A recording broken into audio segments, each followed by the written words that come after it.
Kautruk Tronglobita Kuki singna nongmai kapsinduna landarakhre. Ningol Chakouba naksilakpaga iroinena kaihoba horagle. Manipurda hokiba kumjali singani kulumdoigi me ahumdagi hauraga thokliba kangluki irang asi tha 19 sujilaglaba fawba asida mapung fana tangdu laitabagi filmda hanjilakpa ngamdre. Adum oinama haukiba tha amarom asida hanagumna khuthongnabagi thodok lairudrabagi tungda ngasi kautruk amasung Tronglaubi area da Kuki singna nongmai kapsillaktuna landarakhre. Imphal West District ki Lamsang Police Station gi manung sanna laiba Koktruk area da ngasi numidang Kuki militant singna nongmai amadi bom phawba kapsinduna landarakhibani maduda mafam maduda hanadagi laiba khulngakpa singi maikaidagi su handuna nongmai kapnakhi adum oinamak thodok asida asoi apan amadi misi mina yaubagi paw laitri nakal lamaromda Bishnupur district ki manung sanna laiba Tronglaubi area da su ngasi numidang pung mapalom tarakpa aduaidagi Kuki militant singna nongmai kapsinduna landarakhi Thodok thokfamdagi phangba pawgi matung ina Kuki singna nongmai kapsinduna landarak tringai mangoinana drone ama hana thagatuna mafam adubu yenglamkhi madudagi maikai adongi khulngakpa sing aduna su karigumba khara torokpa yai khanduna ngak sengbagi thabak kangsinki ngasi numidang athengba fawbada nakal anigi marakta khut hanaduna nongmai kapnakhi adum mapung misi mina yaubagi paw hojik phawbagi oina leitri yumda hanjil handriba fawba Chakouba yaoraroi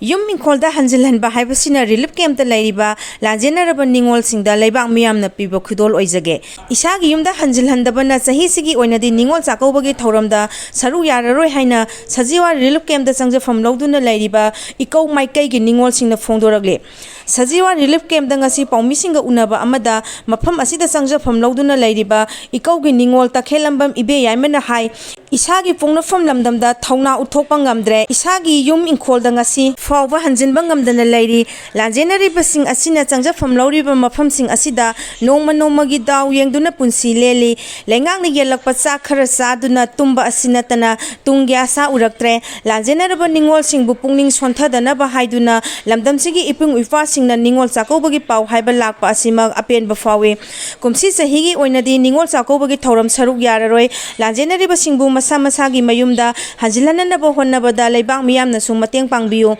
Isagi Yumda Hanjilhanba Haibasina Relief Camp the Lariba Lanjanaraba Ningol Singda Miyamna Pibo Kudol Oizage Lakadoriba Sahidadi Ikogi Ningol Singsu Masamasagi Yumda Ningol Chakouba Thoram Yauhanbiyo Yumda Hanjilhanba Haibasina State Asigi Minister Birena Ikogi Ningol Singda Piba Punsigi Kudol Oina Lauzage Haiki Pawmi Singa Unaba Aduda Saruk Yakibi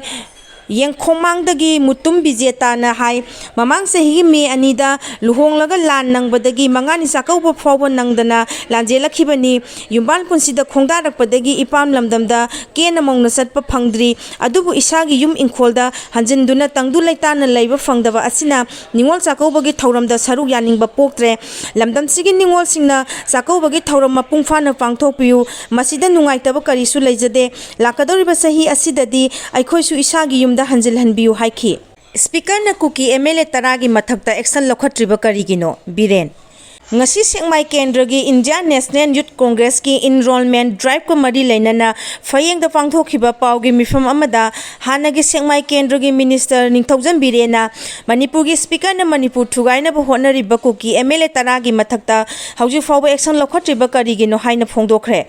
Pawgi mifam aduda Birena hai Sengmai Kendra asida lan asi haurakpadagi ngasi fawba Kendra asigi fayeng Koktruk amadi Kendra asigi mafam singda lairiba maira paibi imai bel singna pung kun mari yarek santri taduna awaba khanglaliba asi Manipur lengang na athubada irang asi losin biduna awaba ko hanbiu haina phongdokhe mahangna makhata na hai assembly gi mifam ahumlak thangna na yaudribe MLA adu disqualify tawbagi niyam lairibani ain gi matungina Manipur thugaina ba honariba Kuki MLA taragi mathakta speaker na athubada action lokhalu haina phongdokpaga loinana lamdam amagi chawkhatpa development gi thabak singdi lamdam aduna santi lairaba Tangdu Laitaraba Matamda Matanda Laksabani Mathau Taribasi Development Works Tagi Miyangi Punsi Amadi Lanthum Kanbani Maram Aduna Manipur Lengang na Athubada Irang Asi Hana Loisinana Bohona Biu Haina Phongdokhe Sengmai Kendra Asi Haujik Laurok Tha Yoksilapaga Loinana Kuki Singna Lawlokpa Matamda